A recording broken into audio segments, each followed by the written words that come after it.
ज्योतिपुंज गुरुदेव, ज्योति की साधना करने वाले साधक का।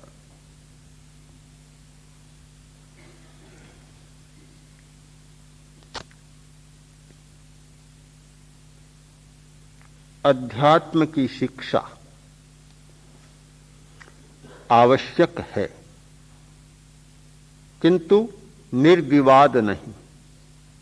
बहुत लोग इसे आवश्यक नहीं मानते।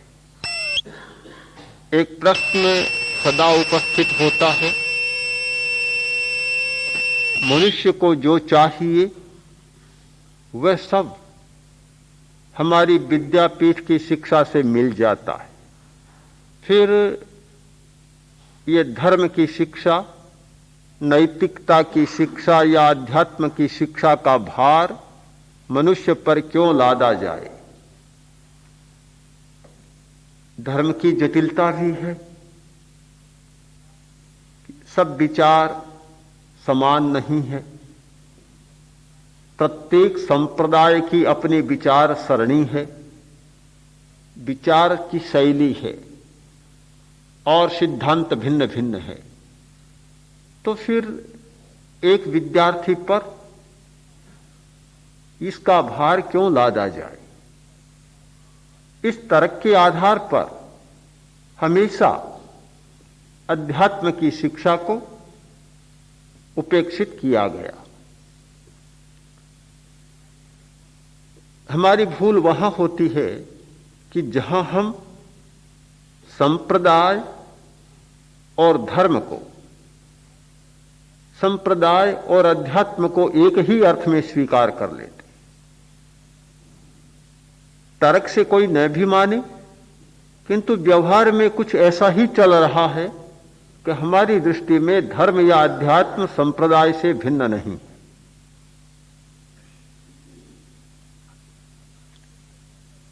मैं जो चर्चा कर रहा हूं वह किसी संप्रदाय की चर्चा नहीं और किसी धर्म की रूढ़ आचार संहिता की भी चर्चा नहीं है।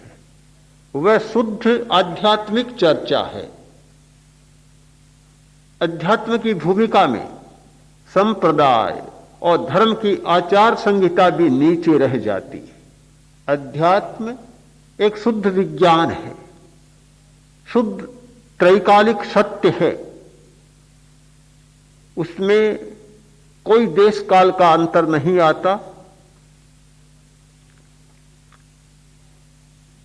प्रियता और अप्रियता का संवेदन, राग और द्वेष की तरंगे चित्त में न उठे,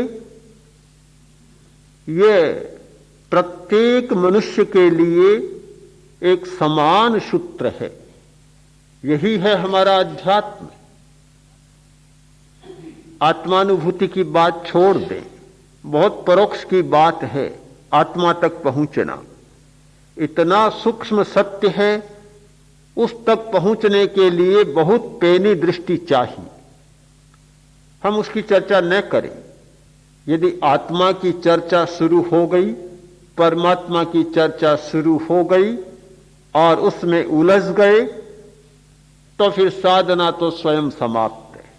साधना का अर्थ ही नहीं, पहले इति हो जाएगी, काम प्रारंभ ही नहीं होगा।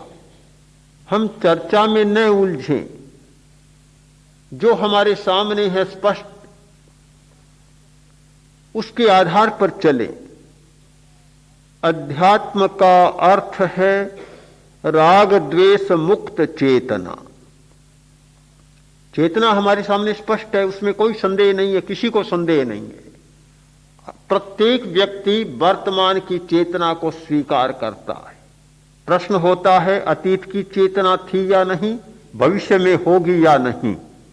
इन दोनों बातों को एक बार छोड़ दें, किंतु जो वर्तमान की चेतना है वह राग द्वेष से मुक्त रहे, यह अध्यात्म है। अध्यात्म का अर्थ है प्रियता और अप्रियता के संवेदन से हटकर समता का अनुभव करना। प्रत्येक घटना में, प्रवृत्ति में समता का अनुभव जागे, प्रियता और अप्रियता का संवेदन बंद हो। सामान्यतः हमारे जीवन में ये दो ही बातें चलती है, या तो किसी घटना को प्रियता की दृष्टि से देखते हैं या किसी घटना को अप्रियता की दृष्टि से देखते हैं। हमारा पक्षपात सदा होता है। जो लोग बहुत निष्पक्षता की बात करते हैं, तटस्थता की बात करते हैं, वे भी पक्षपात से ग्रस्त हैं। कोई भी पक्षपात से मुक्त नहीं है, और होगा भी कैसे? जब तक झुकाव है, आकर्षण है, विकर्षण है, प्रियता है, अप्रियता है, राग और द्वेष है, तब तक कोई पक्षपात से मुक्त हो नहीं सकता। मात्रा का अंतर हो सकता है। कोई व्यक्ति 100% पक्षपात से ग्रस्त हो तो कोई 80%, 60% हो सकता है, किंतु पक्षपात से मुक्त कोई व्यक्ति हो नहीं सकता। तो इस स्थिति में हम निष्पक्षता की बात नहीं सोच सकते। हमारा सारा व्यवहार झुकाव के आधार पर चलता है। अध्यात्म कहां से होगा? अध्यात्म की अनुभूति तब होगी जब प्रयोग करें, एक दिन का प्रयोग करें, एक दिन में कुछ घटनाओं का प्रयोग करें। सारी घटनाओं के बारे में कहना बहुत कठिन है, किंतु कुछ घटनाओं का, कोई घटना घटी, उसमें प्रियता अप्रियता की दृष्टि रही या समता की दृष्टि रही, उस घटना को प्रिय अप्रिय संवेदनों के आधार पर देखा या उनसे मुक्त होकर देखा,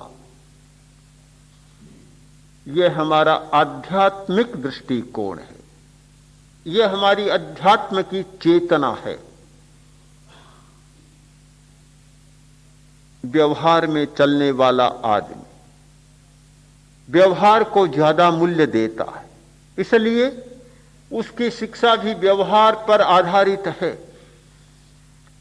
जब रोटी की पूरी व्यवस्था हो जाती है,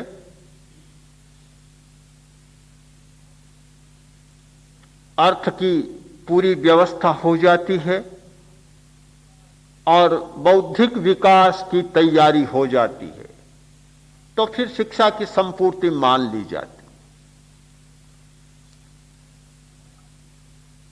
अध्यात्म के लोग उस शिक्षा को पूरा नहीं मानते, अपर्याप्त मानते हैं, 50% मानते हैं या उससे भी कम मानते हैं। इसका कारण क्या है? क्या वे लोक विरुद्ध बात कहने में ही रस लेते हैं कि लोक जिसे पूरी शिक्षा मानते हैं और लोकोत्तर के व्यक्ति उसे अधूरी शिक्षा मानते हैं?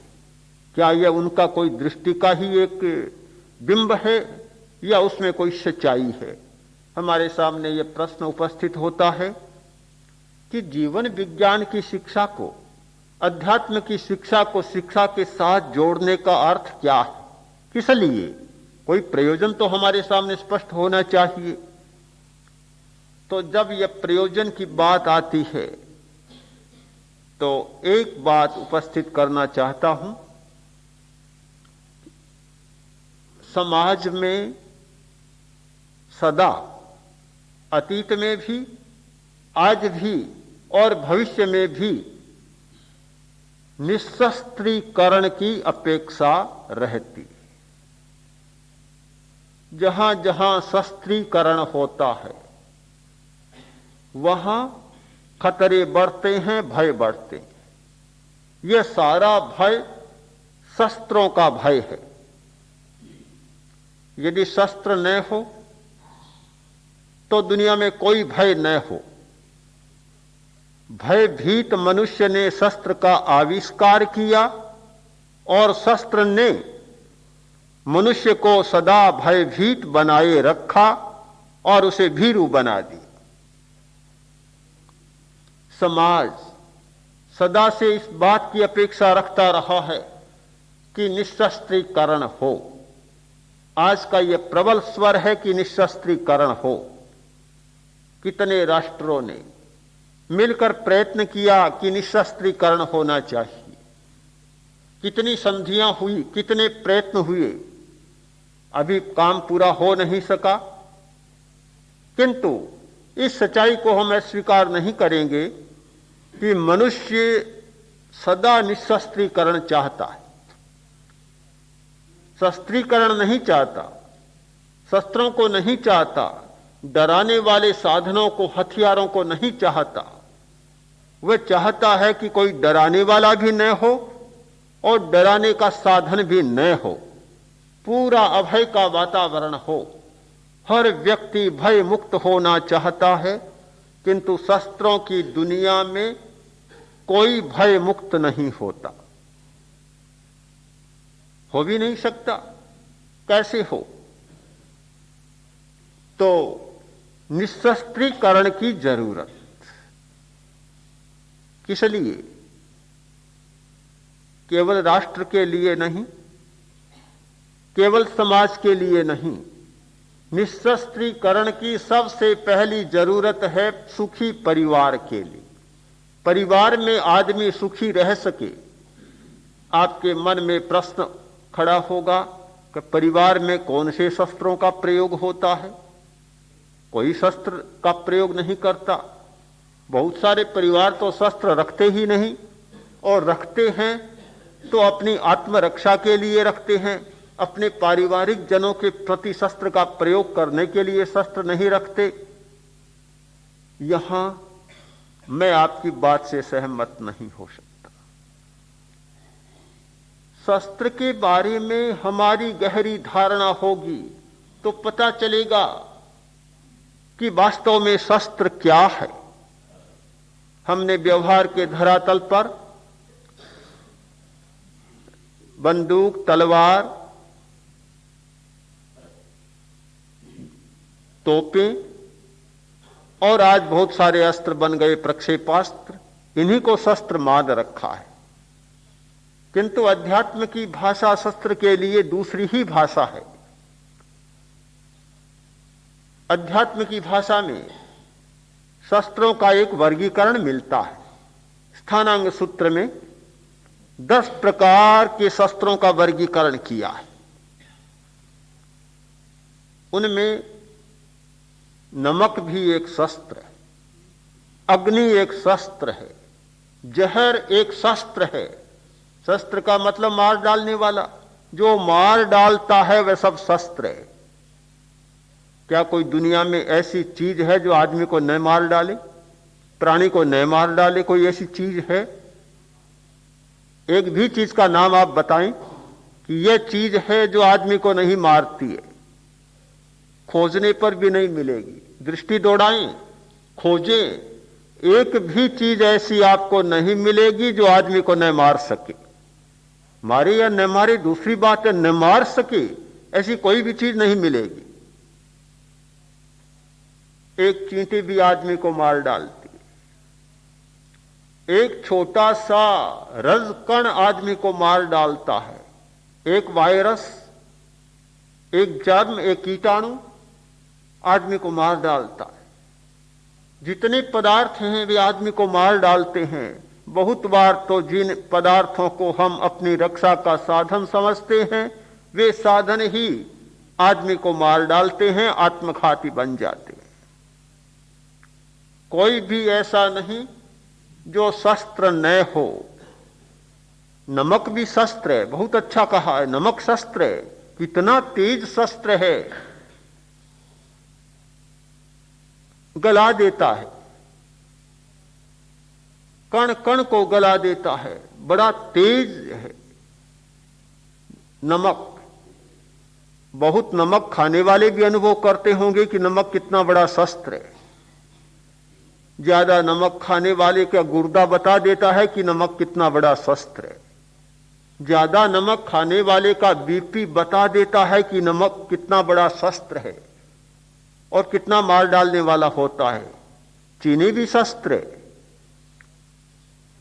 पुराने लोग शायद नहीं मानते थे इस बात को, और नहीं मानने का भी कारण है कि पुराने जमाने में ऐसी बढ़िया चीनी, सफेद चीनी होती भी नहीं थी, कुछ मैली मैली चीनी होती थी।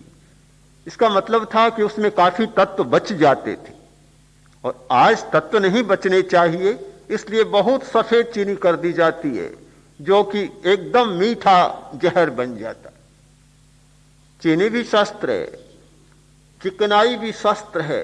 स्नेहम, स्नेह, चिकनाई, घी और तेल भी शस्त्र है।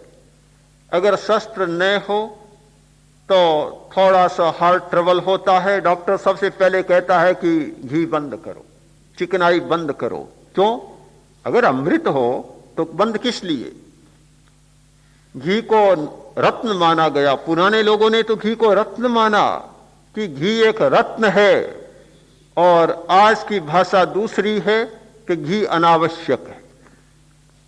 खैर, अनावश्यक हो या न हो, किंतु इतनी बात तो निश्चित है कि घी भी शस्त्र बनता है, तेल भी शस्त्र बनता है, पूरा चिकना पदार्थ शस्त्र बन जाता है।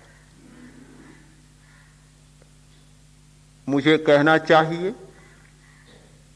कि अकाल मृत्यु में किसी तलवार, बंदूक या तोप का हाथ नहीं होता, किंतु नमक, चीनी और घी का, ज्यादा गरिष्ठ पदार्थों का, मिठाइयों का हाथ जरूर होता है। अगर कोई आदमी 100 वर्ष जीना चाहता है या जिसको 100 वर्ष जीना है, तो इनका प्रयोग खूब चलेगा, तो संभव है 50 भी न जी सके और भी कम जी सके। शस्त्र तो है ही, मारते हैं, पर मारते इतनी मिठास के साथ हैं कि पता नहीं चलता कि ये मारते हैं। मारने में भी फर्क है। एक मारता है कड़वाहट के साथ और एक मारता है मिठास के साथ, प्रियता के साथ। इतनी प्रियता के साथ मारता है कि शुगर कोटेड गोली लेने में कोई कठिनाई भी नहीं होती। शस्त्र, प्रत्येक पदार्थ दुनिया में शस्त्र बना हुआ है, अशस्त्र कुछ भी नहीं है। ये हमारे पदार्थ शस्त्र हैं।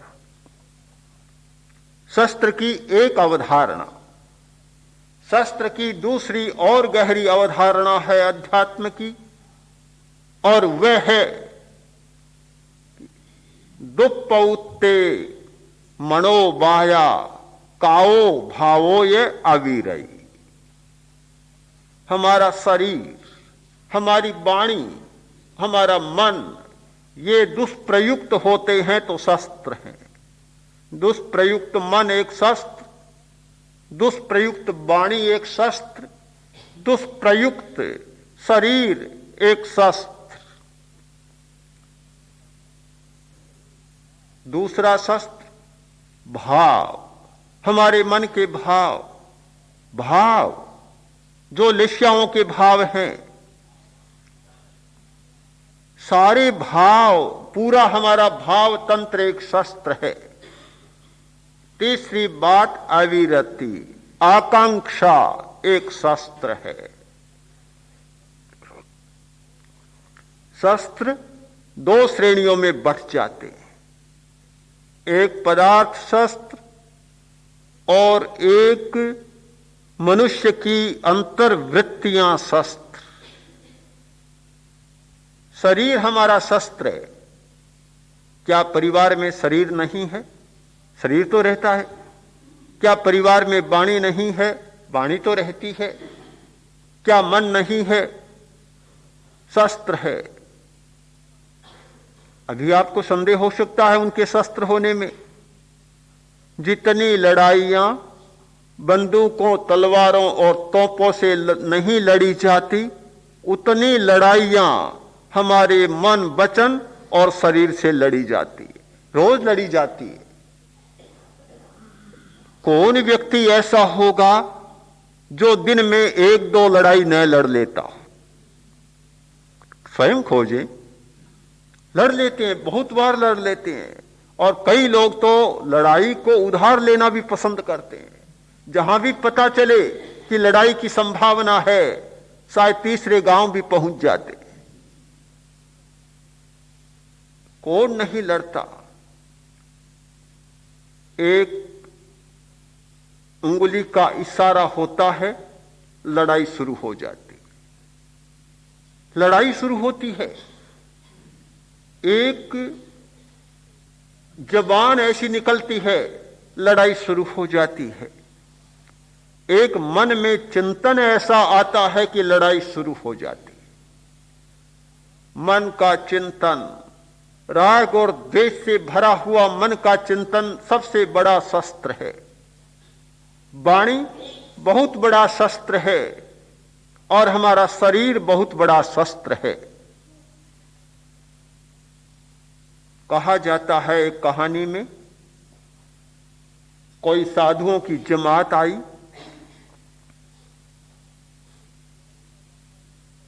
भोजन की व्यवस्था गांव वालों को करनी थी। पुराने जमाने में ऐसा चलता था। तो भोजन की व्यवस्था के लिए कहा गया। गांव वालों ने सोचा भी सन्यासी आ गए हैं तो व्यवस्था करनी है, तैयारी करने लगे। अब तैयारी करने में देरी हो गई। सन्यासी भूखे बैठे बैठे तंग हो गए। आए गुरु के पास, आकर बोले क्या करें, अभी कोई भोजन नहीं आया। लगता है कि गांव वाले व्यवस्था करना नहीं चाहते, तो हम चाहते हैं कि उनको भी सबक सिखाएं। जाएं बाजार में और उनके छप्पर तोड़ डालें।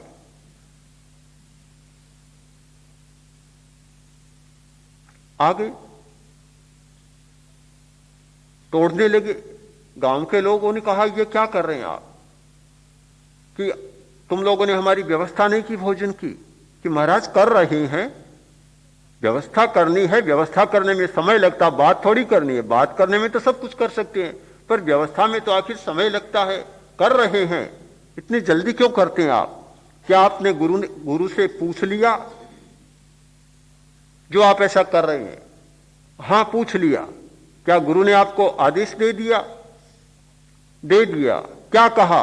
कहा कुछ भी नहीं। तो फिर हमने जाकर गुरु से कहा कि हम जाते हैं, छप्पर तोड़ते हैं। तो गुरु ने कहा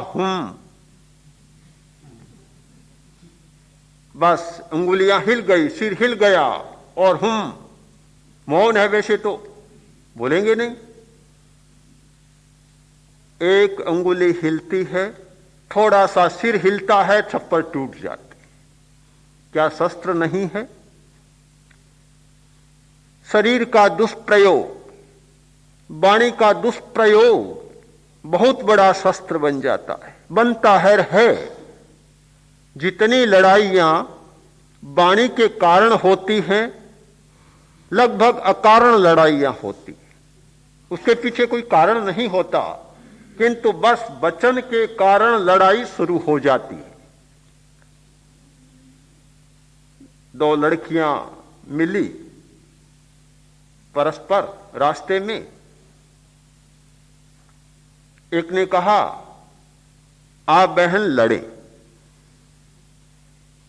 लड़ने की मन में भी आती है, बहुत आती है, लड़े। दूसरी बोली मैं क्यों लड़ूं? लड़े तुम्हारी जुत्ती। कि मेरी जुत्ती क्यों लड़े?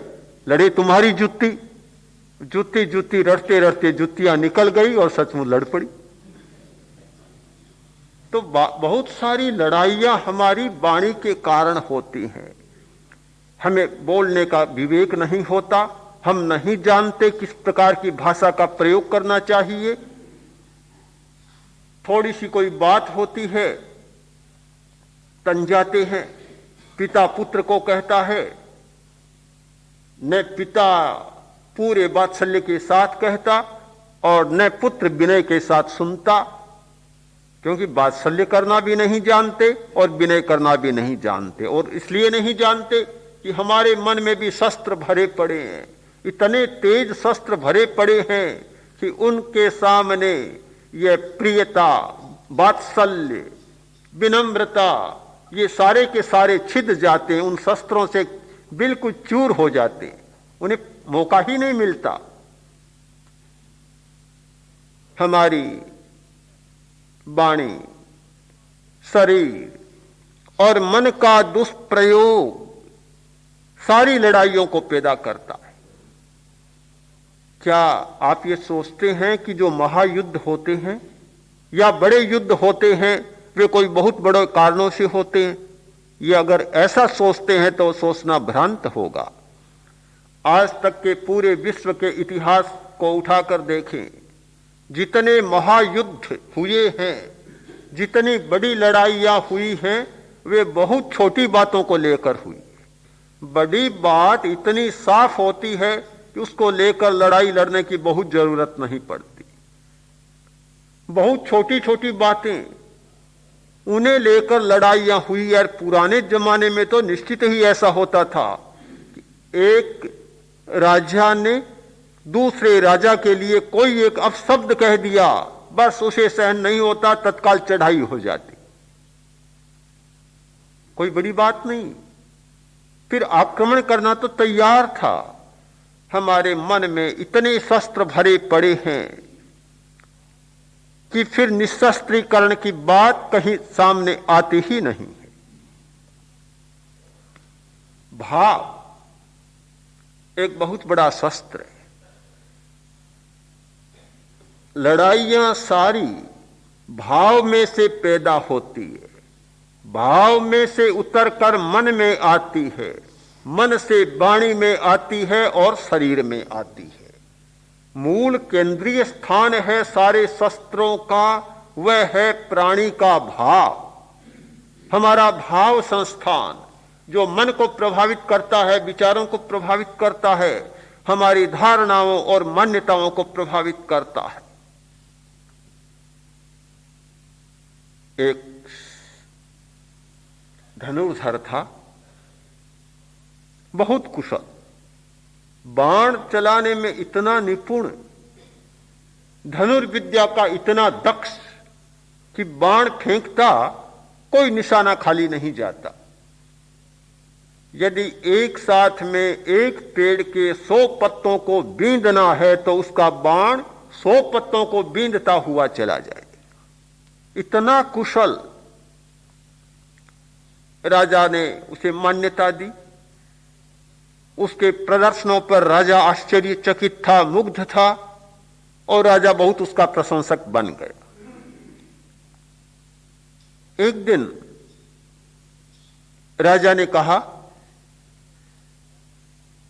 तुम मेरे राज्य के सबसे बड़े धनुर्धर हो और अब तुम्हें यह घोषणा कर देनी चाहिए कि मैं इस राज्य का सबसे बड़ा धनुर्धर और धनुर्विद्या का विशेषज्ञ हूं। उसने कहा, बहुत अच्छी बात है, यदि आपकी कृपा हो तो। राजा की और बात उसकी हो रही है। जो प्रहरी था, संतरी खड़ा था पास में, हंस पड़ा और धनुर्धर ने देख लिया। उसने कहा, भाई तुम क्यों हंसा? तुझे हंसी क्यों आई? नहीं, जाने दें आप, ऐसे ही आ गई। ऐसे तो नहीं, इसी कारण आई। सच बताओ, हंसा क्यों? उसने कहा, पूछना चाहते हैं? बिल्कुल, क्या बताऊं? धनुष्य विद्या का कैक है तो सीखा नहीं, और धनुर्धारी बन गए, सारे राज्य के सबसे बड़े धनुर्धर बन गए। ये कैसे? एकदम सारा पारा नीचे उतर गया। जो अहंकार छाया हुआ था सिर पर, सारा का सारा नीचे गलकर पिघल कर चला गया। क्या मैं धनुर्धारी नहीं? कैसी कहा? उसने कहा, दुनिया बहुत बड़ी है, हमारी दुनिया में रत्न छिपे पड़े हैं, बहुरत्ना वसुंधरा। कोई रत्न बाहर निकलकर आ गया, जौहरी के हाथ लग गया और मानते हैं कि सबसे बड़ा रत्न मिल गया। न जाने इस पृथ्वी के गर्भ में कितने रत्न छिपे पड़े हैं, आपको पता ही नहीं है। तो क्या मुझसे बड़ा कोई धनुर्धर है? हाँ, निश्चित है। कौन? अमुक गांव में जाओ, वह एक लकड़हारा है जो लकड़ियां बेचता है, वह सबसे बड़ा धनुर्धर है।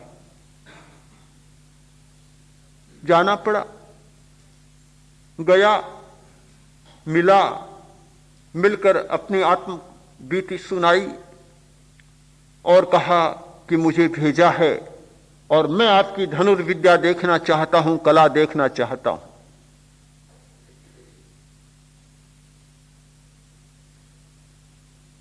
उसने अपनी विद्या बताई, प्रयोग बताए, अवाक रह गया और उसने सोचा मैंने तो कुछ पाया ही नहीं, कुछ भी नहीं पाया, इसके सामने तो कुछ भी नहीं।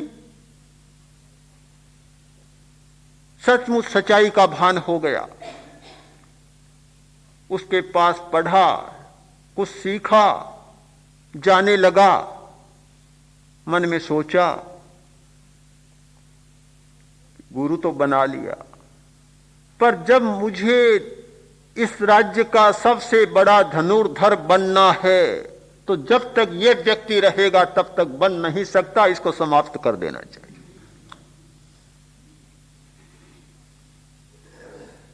यह कोई नई बात नहीं, आश्चर्य की बात नहीं।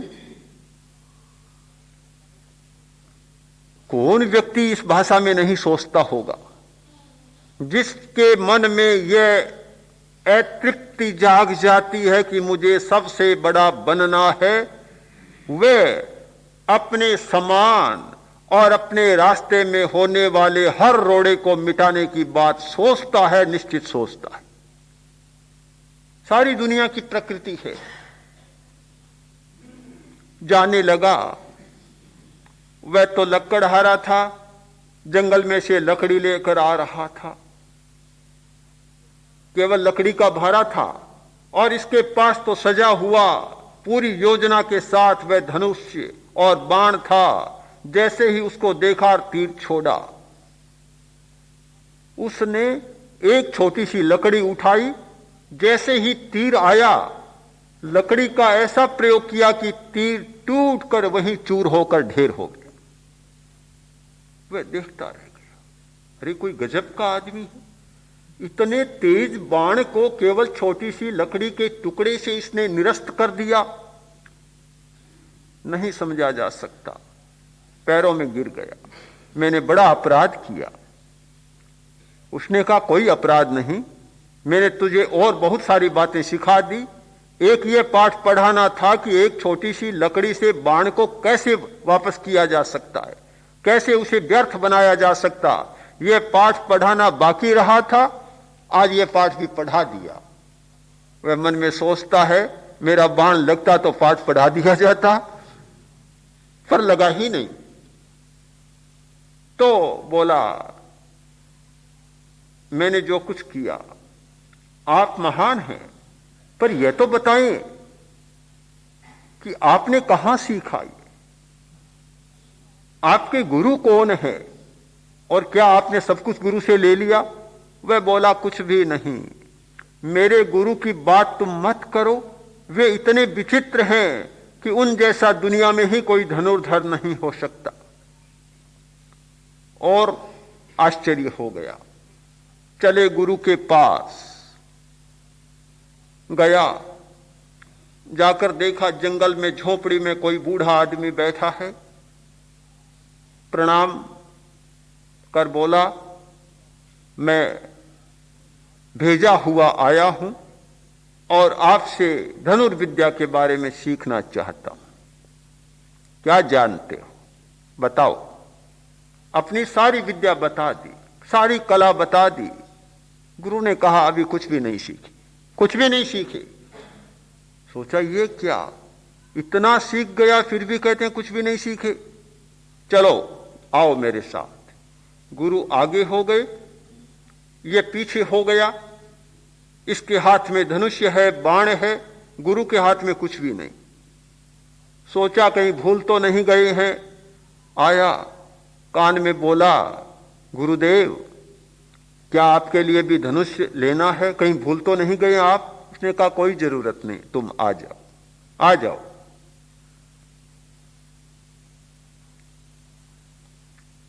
एक पहाड़ पर चढ़े और पहाड़ का एक ऐसा शिलाखंड जिसके नीचे सैकड़ों हाथ के गड्ढ हैं, और वह शिलाखंड उस गड्ढ पर ऐसे उभरा हुआ तिरछा खड़ा है। बूढ़ा था, शरीर से वृद्ध, उस शिलाखंड के नोक पर, सिरे पर जाकर खड़ा हुआ। एक पैर उस पर रखा और एक पैर इधर रखा।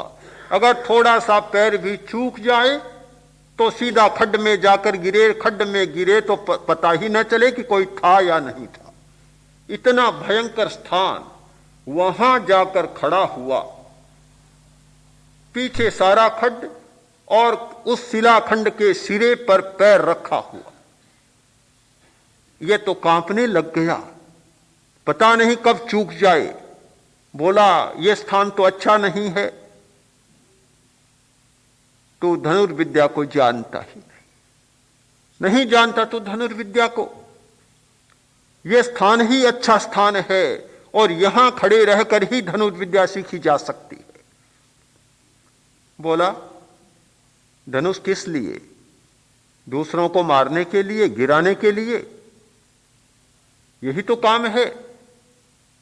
अब देखो, खड़ा हो गया। एक पक्षियों का झुंड आया। 10-20 पक्षी उड़ते हुए जा रहे थे। आंख ऊंची कर दी, न हाथ में बाण न हाथ में धनुष, केवल आंख ऊंची कर दी। अपलक देखने लगा। अनिमेष एक दृष्टि त्राटक कर दिया। जैसे ही पक्षी सीध में आते हैं और सारे के सारे सामने आकर गिर जाते। न बाण चलाने की जरूरत, न धनुष रखने की जरूरत। बोला, जो हाथ में धनुष्य रखता है वह सच्चा धनुर्धर नहीं हो सकता। धनुर्विद्या का विशेषज्ञ वह होता है जो बिना धनुष के जो चाहे सो कर लेता है। सारे पक्षी नीचे आकर गिर गए। यह है भाव शस्त्र। भाव में इतनी ताकत होती है कि उतनी ताकत शायद अणुबम में भी नहीं होती होगी। एक बुरा भाव यदि अपनी शक्ति की सीमा पर चला जाए तो न जाने कितने लोगों का अनिष्ट कर दे। हजारों, लाखों नहीं, करोड़ों, अरबों लोगों का अनिष्ट एक भाव कर सकता है। भाव बहुत बड़ा शस्त्र है। इसीलिए जैन आचार्यों ने एक नियम बनाया, किसी को त्राटक की साधना करनी है, अनिमेष ध्यान करना है, तो हरियाली पर न किया जाए, यानी सचित्त वस्तु पर न किया जाए, सजीव वस्तु पर न किया जाए। सजीव वस्तु पर त्राटक होता है तो सजीव वस्तु वह जिस पर त्राटक होता है वह कष्ट में पड़ जाती है, उसमें कठिनाई पैदा हो जाती है। न पानी पर, न फूलों पर, न वनस्पति पर, न पेड़ों पर त्राटक न किया जाए, एक नियम बनाया गया। हमारे भाव में बहुत बड़ी ताकत होती है। भाव बहुत बड़ा शस्त्र है। अविरई 10वां शस्त्र है अविरति, आकांक्षा। आकांक्षा बहुत बड़ा शस्त्र है और यह सबसे बड़ा शस्त्र है। मुझे लगता है कि परिवार में जिस निशस्त्रीकरण की जरूरत है उसकी शुरुआत इस शस्त्र वर्जन से होनी चाहिए। हैरान होता हूं, बहुत सारी घटनाएं सामने आती हैं, परिवारों की, भाइयों की, पिता पुत्र की, पति पत्नी की, सचमुच हैरानी होती है। और एक ऐसी धारणा बन गई कि आकांक्षा, पैसा, धन, इसके सिवाय दुनिया में कोई संबंध नहीं। लगभग ये धारणा बनती है, इतनी आकांक्षा जागती है, सारे संबंध गौण हो जाते हैं। एक भाई ने बताया कि मैंने अपने भाइयों को पाला, पोषा, बड़ा किया, पढ़ाया। मैंने सोचा अब समय आएगा कि विश्राम करेंगे, भाई काम करेंगे, देख रेख करूंगा और छुट्टी मिल जाएगी। वह तो सोच ही रहा था, इतने में भाइयों का स्वर आया कि हमें अलग कर दो। किस लिए? तुम्हारे परिवार ज्यादा है, बहुत खर्चा होता है, हमारे तो लड़कियां नहीं, अभी कोई शादी नहीं, कोई खर्चा नहीं होता, तुम्हारे तो बहुत खर्चा होता है, हम उसका भार क्यों वहन करेंगे, हम तो अलग होंगे। भाई का सपना अधूरा रह गया, मन में अधूरी बात रह गई।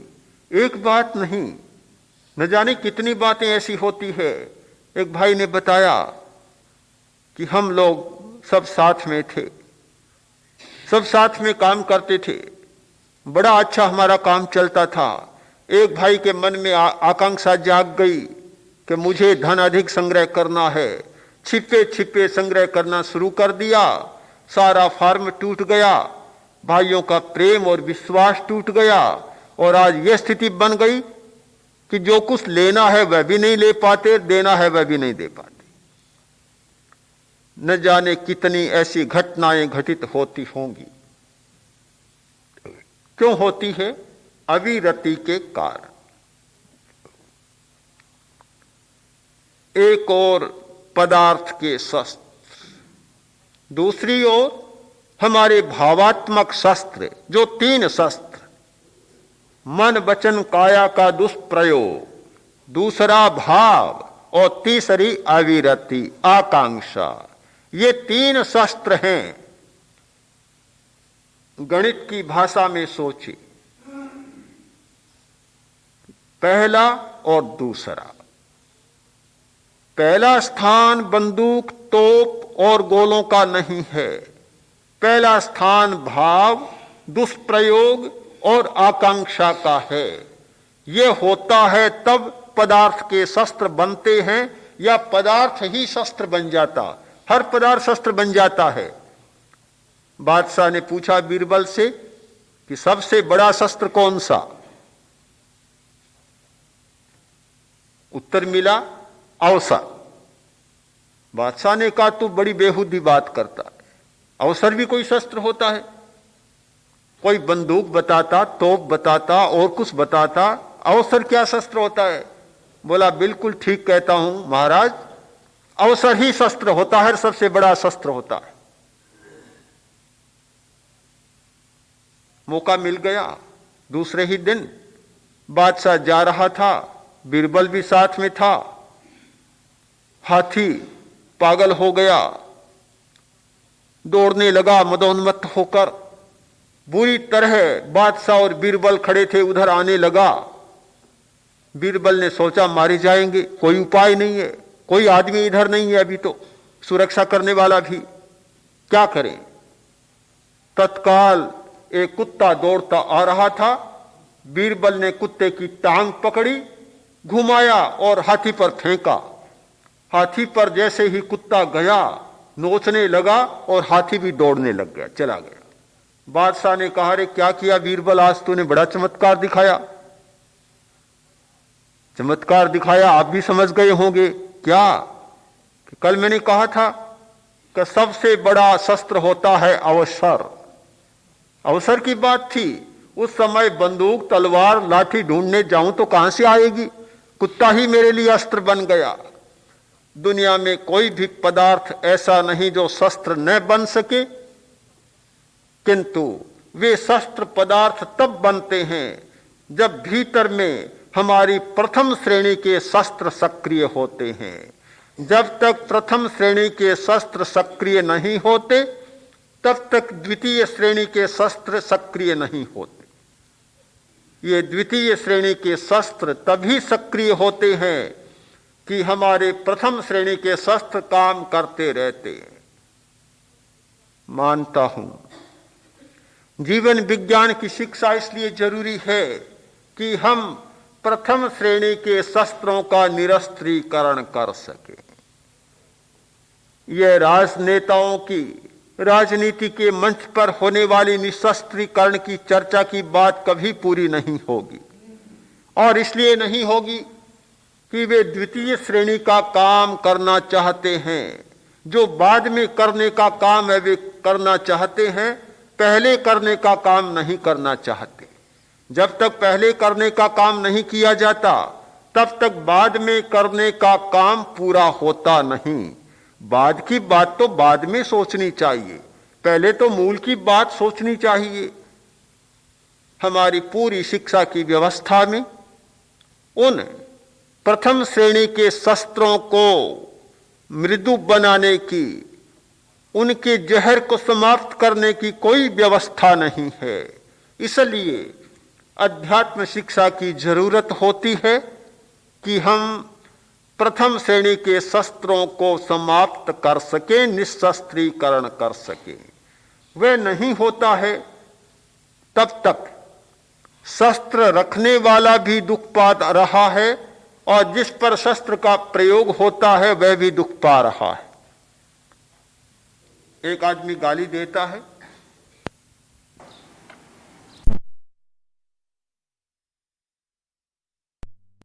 सेठ के पास बहुत कीमत, काम अच्छा नहीं किया, मैंने गाली दे दी। किसी को पीट देता है, हाथ उठ जाता है, मन में अनुताप होता है, काम अच्छा नहीं किया, मैंने पीट दिया, हाथ का संयम नहीं रह सका। मन में बुरी कल्पना आती है, बुरा चिंतन चलता है, मन में दुख भी होता है, मैंने इतनी बुरी बात क्यों सोची। शस्त्र का प्रयोग करने वाला स्वयं दुखी होता है और जिस पर शस्त्र का प्रयोग किया जाता है वह भी दुखी होता है। किसी के बारे में बुरी बात सोचते हैं तो बुरा सोचने वाला भी दुख पाता है और वह बुरे परमाणुओं से घिर जाता है। जिसके बारे में सोचते हैं वह भी प्रभावित होता है, उस पर भी असर होता है। हम इन प्रथम श्रेणी के शस्त्रों को समाप्त करना चाहते हैं तो अध्यात्म शिक्षा के बिना, जीवन विज्ञान की शिक्षा के बिना हमारे सामने कोई दूसरा रास्ता नहीं है। हम लोग भी बहुत बार भ्रांतियों में चलते हैं, भ्रांतियों को पालते हैं, बाहरी निमित्तों को मिटाना चाहते हैं, बाहरी उपकरणों को समाप्त करना चाहते हैं। जो बेचारे बुरे तब बनते हैं जबकि उन्हें हमारा योग मिलता है, हम उन्हें चार्ज करते हैं तब वे चार्ज होते हैं। अपने आप में वे नेगेटिव हैं, बिल्कुल निषेधक शक्तियां हैं, उनमें कोई कर्तृत्व नहीं है। वह कर्तृत्व हमारे द्वारा आरोपित होता है। यदि शस्त्र में भी कोई क्षमता होती तो आज इतना बड़ा भंडार पड़ा है शस्त्रों का कि दुनिया एक क्षण के लिए चैन से नहीं बैठ सकती। पर वे द्वितीय श्रेणी के सारे अणु अस्त्र, हाइड्रोजन अस्त्र, उनका भंडार अभी निष्क्रिय पड़ा है। और इसलिए निष्क्रिय पड़ा है कि प्रथम श्रेणी के शस्त्र अभी पूरे टकराए नहीं। जिस दिन उनमें थोड़ा पागलपन आया और वह पहली श्रेणी का शस्त्र जैसे ही टकराया तो पता नहीं दुनिया में क्या होगा। कोई भविष्यवाणी नहीं कर सकता। शायद भविष्यवाणी करने वाले बाद में भी मिलेंगे या नहीं यह भी नहीं कहा जा सकता। हम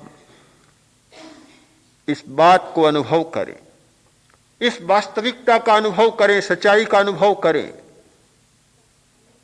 कि इन तीन शस्त्रों को समाप्त किए बिना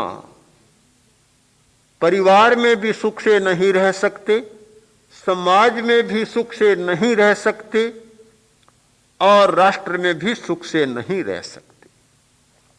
हमें सुखी जीवन जीने के लिए, शांतिपूर्ण जीवन जीने के लिए इसलिए जरूरी है जीवन विज्ञान की शिक्षा कि हम वह शिक्षा भी पा सकें जिस शिक्षा के द्वारा ये हमारा भाव शास्त्र, प्रथम श्रेणी का शास्त्र निष्क्रिय बने और मैत्री, शांति, सुख का जीवन जी सके। ते शरणं पवज्जामि, सिद्धे शरणं पवज्जामि, साहो शरणं पवज्जामि, केवलिपन्नतं धम्मं शरणं पवज्जामि, अरहन्ते शरणं पवज्जामि, सिद्धे शरणं पवज्जामि, साहो शरणं पवज्जामि, केवलिपन्नतं धम्मं शरणं पवज्जामि, अरहन्ते शरणं पवज्जामि, सिद्धे शरणं पवज्जामि, साहो शरणं पवज्जामि, केवलिपन्नतं धम्मं शरणं पवज्जामि।